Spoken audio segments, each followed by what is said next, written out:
Ghost stories often begin with tragedy, a life cut short, or a spirit unable to rest.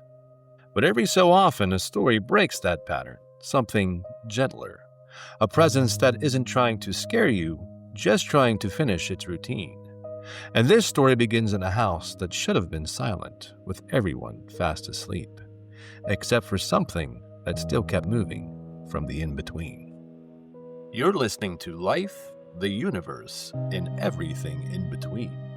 I'm Van Holsing, and this podcast explores the strange moments we run into, the ones we don't forget. Because something about them didn't quite fit the world we know. I'm not here to tell you what to think, because it's just a story, right? Or is it? You can decide for yourself. Before anything strange ever happened, this story starts the way a lot of stories don't, in a good place. Our home is a classic 1950s brick ranch, the kind you'd expect to see in movies, magazines. A quiet, picturesque neighborhood where the lawns stay trimmed, the neighbors wave as they drive by, and people actually know one another. The sort of place where nothing unusual ever happens, or at least is supposed to be. For the first few weeks, the house was exactly what it looked like. Peaceful, simple, familiar. Days went by with nothing out of the ordinary. We unpacked boxes and settled into the rhythm of the place that already felt like home. At night, when everything finally got quiet, the house seemed to relax with us. At least, that's what we thought. But sometimes a house has its own way of revealing things. Not all at once, little pieces. A moment here, a feeling there. It starts small, a faint shift in the air when no windows are open. A sense that someone just walked out of the room you walked into. The kind of things you brush off because they're easy to explain, until they're not. And for us, the first real moment came late one night, after the neighborhood had gone still, after the lights were off, after the whole house had fallen asleep. That's when we heard it, the first sign, that we weren't as alone in that house as we thought. It was sometime after midnight. The neighborhood was quiet. No cars driving by, no voices outside. Nothing but the kind of silence that settles in when the whole world finally stops moving. And then, there it was. A sound that didn't belong to the hour, didn't belong to the stillness, didn't belong to any of us. It wasn't loud. In fact, that made it worse. It was faint, a soft, deliberate movement somewhere out in the hallway, the kind you'd expect from something moving through the dark, with no urgency, but with purpose. And then it came again, slow, intentional, familiar in a way that I couldn't quite place at first. I remember lying there, eyes open in the dark, listening to something I knew that shouldn't be happening. Not at that hour, not at this house, not when the only living things inside were sleeping. The sound drifted for a few seconds, then faded. Like whatever had made it passed by the doorway and moved on to the next room. And that's when a strange thought crossed my mind, one that I couldn't quite shake. It sounded less like a person and more like an animal making its rounds. A pattern, a routine, something checking the house like it always had. And somewhere deep down, before the rest of the story unfolded, before things got clearer, I think I already knew who or what it was. My wife and I would be laying in bed, just starting to drift off, when we'd hear it. A small sound at first, soft, quick taps on the floor.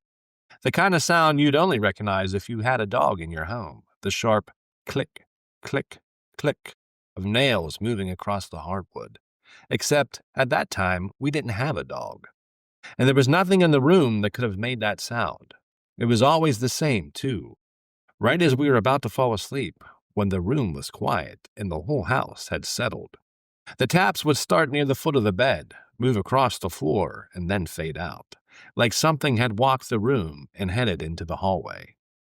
We'd look at each other, both fully awake now, both thinking the same thing, but not wanting to say it out loud.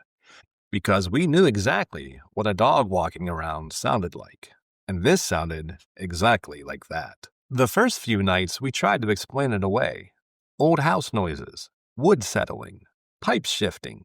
You tell yourself anything if it helps you sleep. But the sounds didn't act like a house settling. It moved. You could track it across the room. It started near the doorway, crossed the bedroom floor, and slipped out toward the hallway, the same way a dog would walk if it was just doing its nightly rounds. And every night, right after it happened, my wife and I would just stare at the dark ceiling and wait for one another to say something first. Finally, one night, she whispered exactly what I'd been thinking. It sounds like a dog. And that's when everything clicked. The house had previously belonged to my wife's family, and the only dog who had ever walked the floors was my father-in-law's Rottweiler, Hans. Loyal, protective, always pacing, always watching, always making sure everyone was accounted for. It made sense in a way I didn't expect. The sound wasn't random. It wasn't the house. It was a routine. His routine. And for whatever reason, Hans was still making his rounds. After a few nights of this, the sound started to feel less like a mystery and more like a presence. Something familiar. Something that belonged to the house. And honestly, it didn't scare us. It was unsettling, sure, but the feeling behind it, it wasn't dark. If anything, it felt like someone was checking in. Like Hans was still doing the one job he'd never stopped taking seriously. Watching over the family. But as comforting as that was in a strange way, it also felt stuck. Like he didn't realize things had changed.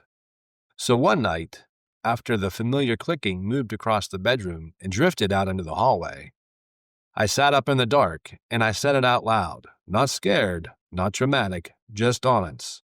Hans, he's not here anymore. You can go home. The room felt different after that. Lighter, still, and from that night on, the clicking stopped. No more pacing in the dark. No more presence drifting past the hallway.